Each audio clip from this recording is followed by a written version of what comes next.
El deseado de todas las gentes, capítulo 47. Nada os será imposible. Este capítulo está basado en Mateo 17, versos 9 al 21, Marcos 9, versos 9 al 29, y Lucas 9, versos 37 al 45. Después de haber pasado toda la noche en el monte, a la salida del sol, Jesús y sus discípulos descendieron a la llanura. Absortos en sus pensamientos, los discípulos marchaban asombrados y en silencio. Pedro mismo no tenía una palabra que decir. Gustosamente habrían permanecido en aquel santo lugar que había sido tocado por la luz del cielo y donde el Hijo de Dios había manifestado su gloria. Pero había que trabajar para el pueblo, que ya estaba buscando a Jesús desde lejos y cerca. Al pie de la montaña se había reunido una gran compañía conducida allí por los discípulos, que habían quedado atrás, pero no sabían a dónde se había dirigido Jesús. Al acercarse el Salvador, encargó a sus 3 compañeros que guardasen silencio acerca de lo que habían presenciado, diciendo: «No digáis a nadie la visión, hasta que el Hijo del Hombre resucite de los muertos». La revelación hecha a los discípulos había de ser meditada en su corazón y no divulgada. El relatarla a las multitudes no habría hecho sino excitar el ridículo o la ociosa admiración. Y ni aun los 9 apóstoles iban a comprender la escena hasta después que Cristo hubiese resucitado de los muertos. Cuán lentos de comprensión eran los mismos 3 discípulos favorecidos puede verse en el hecho de que, a pesar de todo lo que Cristo había dicho acerca de lo que le esperaba, se preguntaban entre sí lo que significaría el resucitar de entre los muertos. Sin embargo, no pidieron explicación a Jesús. Sus palabras acerca del futuro los habían llenado de tristeza. No buscaron otra revelación concerniente a aquello que preferían creer que nunca acontecería. Al divisar a Jesús, la gente que estaba en la llanura corrió a su encuentro, saludándole con expresiones de reverencia y gozo. Sin embargo, su ojo avisor discernió que estaban en gran perplejidad. Los discípulos parecían turbados. Acababa de ocurrir una circunstancia que les había ocasionado amargo chasco y humillación. Mientras estaban esperando al pie de la montaña, un padre les había traído a su hijo para que lo librasen de un espíritu mudo que le atormentaba. Cuando Jesús mandó a los 12 a predicar por Galilea, les había conferido autoridad sobre los espíritus inmundos para poder echarlos. Mientras conservaron firme su fe, los malos espíritus habían obedecido sus palabras. Ahora, en el nombre de Cristo, ordenaron al espíritu torturador que dejase a su víctima. Pero el demonio no había hecho sino burlarse de ellos mediante un nuevo despliegue de su poder. Los discípulos, incapaces de explicarse su derrota, sentían que estaban atrayendo deshonor sobre sí mismos y su maestro. Y en la muchedumbre había escribas que sacaban partido de esta oportunidad para humillarlos. Agolpándose en derredor de los discípulos, los acosaban con preguntas, tratando de demostrar que ellos y su maestro eran impostores. Allí había un espíritu malo que ni los discípulos ni Cristo mismo podrían vencer, declararon triunfalmente los rabinos. La gente se inclinaba a concordar con los escribas, y dominaba a la muchedumbre un sentimiento de desprecio y burla. Pero de repente las acusaciones cesaron. Se vio a Jesús y los 3 discípulos que se acercaban, y con una rápida reversión de sentimientos, la gente se volvió para recibirlos. La noche de comunión con la gloria celestial había dejado su rastro sobre el Salvador y sus compañeros. En sus semblantes había una luz que infundía reverencia a quienes los miraban. Los escribas se retiraron temerosos, mientras que la gente daba la bienvenida a Jesús. Como si hubiese presenciado todo lo que había ocurrido, el Salvador vino a la escena del conflicto y, fijando su mirada en los escribas, preguntó: «¿Qué disputáis con ellos?». Pero las voces que antes habían sido tan atrevidas y desafiantes permanecieron ahora calladas. El silencio embargaba a todo el grupo. Entonces el padre, afligido, se abrió paso entre la muchedumbre y, cayendo a los pies de Jesús, expresó su angustia y desaliento. «Maestro», dijo, «traje a ti mi hijo, que tiene un espíritu mudo, el cual donde quiera que le toma le despedaza. Y dije a tus discípulos que le echasen fuera, y no pudieron». Jesús miró en derredor suyo a la multitud despavorida, a los cavilosos escribas, a los perplejos discípulos. Vio incredulidad en todo corazón, y con voz llena de tristeza exclamó: «¡Oh generación infiel! ¿Hasta cuándo estaré con vosotros? ¿Hasta cuándo os tengo de sufrir?».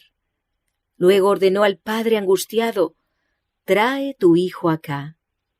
Fue traído el muchacho, y al posarse los ojos del Salvador sobre él, el espíritu malo lo arrojó al suelo en convulsiones de agonía. Se revolcaba y echaba espuma por la boca, hendiendo el aire con clamores pavorosos. El príncipe de la vida y el príncipe de las potestades de las tinieblas habían vuelto a encontrarse en el campo de batalla. Cristo, en cumplimiento de su misión de pregonar a los cautivos libertad y para poner en libertad a los quebrantados. Satanás, tratando de retener a su víctima bajo su dominio. Invisibles, los ángeles de luz y las huestes de los malos ángeles se cernían cerca del lugar para contemplar el conflicto.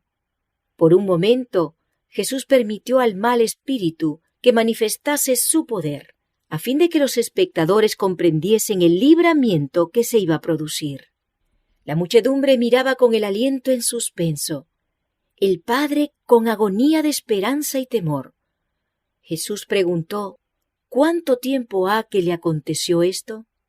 El Padre contó la historia de los largos años de sufrimiento, y luego, como si no lo pudiese soportar más, exclamó: «Si puedes algo, ayúdanos, teniendo misericordia de nosotros, si puedes». Hasta el Padre dudaba ahora del poder de Cristo. Jesús respondió: «Si puedes creer, al que cree, todo es posible». No faltaba poder a Cristo, pero la curación del Hijo dependía de la fe del Padre. Estallando en lágrimas, comprendiendo su propia debilidad, el Padre se confió completamente a la misericordia de Cristo, exclamando: «Creo, ayuda mi incredulidad». Jesús se volvió hacia el enfermo y dijo: «Espíritu mudo y sordo, yo te mando, sal de él, y no entres más en él». Se oyó un clamor y se produjo una lucha intensísima. El demonio, al salir, parecía estar por quitar la vida a su víctima. Luego el mancebo quedó acostado sin movimiento y aparentemente sin vida. La multitud murmuró: «Está muerto». Pero Jesús le tomó de la mano y, alzándole, le presentó en perfecta sanidad mental y corporal a su Padre. El Padre y el Hijo alabaron el nombre de su libertador. Los espectadores quedaron atónitos de la grandeza de Dios, mientras los escribas, derrotados y abatidos, se apartaron malhumorados. «Si puedes algo, ayúdanos, teniendo misericordia de nosotros». ¿Cuántas almas cargadas por el pecado han repetido esta oración? Y para todas, la respuesta del Salvador compasivo es: «Si puedes creer, al que cree, todo es posible». Es la fe la que nos une con el cielo y nos imparte fuerza para luchar con las potestades de las tinieblas. En Cristo, Dios ha provisto medios para subyugar todo rasgo pecaminoso y resistir toda tentación, por fuerte que sea. Pero muchos sienten que les falta la fe y por lo tanto permanecen lejos de Cristo. Confíen estas almas desamparadas e indignas en la misericordia de su Salvador compasivo. No se miren a sí mismas, sino a Cristo, el que sanó al enfermo y echó a los demonios cuando estaba entre los hombres. Es hoy el mismo Redentor poderoso. La fe viene por la palabra de Dios. Entonces, aceptemos la promesa: «Al que a mí viene, no le echó fuera.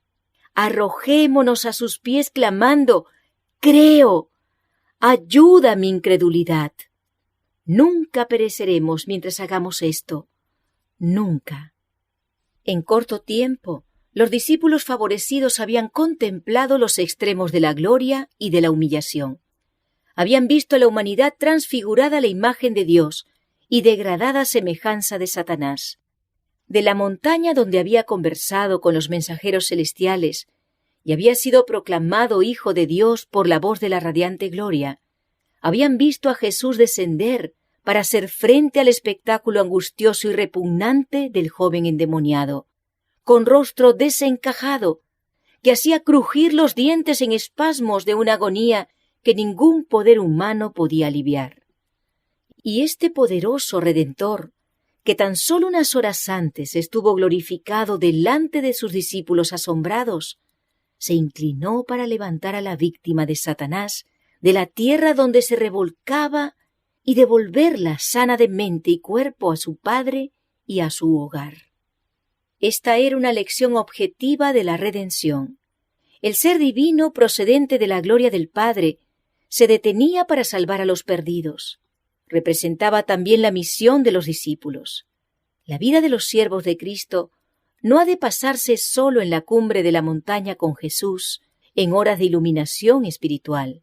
Tienen trabajo que hacer en la llanura. Las almas que Satanás ha esclavizado están esperando la palabra de fe y oración que las liberte. Los 9 discípulos estaban todavía pensando en su amargo fracaso, y cuando Jesús estuvo otra vez solo con ellos, le preguntaron: ¿por qué nosotros no lo pudimos echar fuera? Jesús les contestó: por vuestra incredulidad, porque de cierto os digo que si tuviereis fe como un grano de mostaza, diréis a este monte: pásate de aquí allá, y se pasará, y nada os será imposible. Mas este linaje no sale sino por oración y ayuno. Su incredulidad, que los privaba de sentir una simpatía más profunda hacia Cristo, y la negligencia con que habían considerado la obra sagrada a ellos confiada, les habían hecho fracasar en el conflicto con las potestades de las tinieblas. Las palabras con que Cristo señalara su muerte les habían infundido tristeza y duda, y la elección de los 3 discípulos para que acompañasen a Jesús a la montaña había excitado los celos de los otros 9. En vez de fortalecer su fe por la oración y la meditación en las palabras de Cristo, se habían estado espaciando en sus desalientos y agravios personales. En ese estado de tinieblas habían emprendido el conflicto con Satanás. A fin de tener éxito en un conflicto tal, debían encarar la obra con un espíritu diferente. Su fe debía ser fortalecida por la oración ferviente, el ayuno y la humillación del corazón. Debían despojarse del yo y ser henchidos del Espíritu y del poder de Dios. La súplica ferviente y perseverante dirigida a Dios, con una fe que induce a confiar completamente en Él y a consagrarse sin reservas a su obra, es la única que puede prevalecer para traer a los hombres la ayuda del Espíritu Santo en la batalla contra los principados y potestades, los gobernadores de las tinieblas de este mundo y las huestes espirituales de iniquidad en las regiones celestiales. Si tuviereis fe como un grano de mostaza, dijo Jesús, diréis a este monte: pásate de aquí allá, y se pasará. Aunque muy pequeña, la semilla de mostaza contiene el mismo principio vital misterioso que produce el crecimiento del árbol más imponente. Cuando la semilla de mostaza es echada en la tierra, el germen diminuto se apropia de cada elemento que Dios ha provisto para su nutrición y emprende prestamente su lozano desarrollo. Si tenemos una fe tal, nos posesionaremos de la palabra de Dios y de todos los agentes útiles que Él ha provisto. Así nuestra fe se fortalecerá y traerá en nuestra ayuda el poder del cielo. Los obstáculos que Satanás acumula sobre nuestra senda, aunque aparentemente tan insuperables como altísimas montañas, desaparecerán ante el mandato de la fe. nada os será imposible.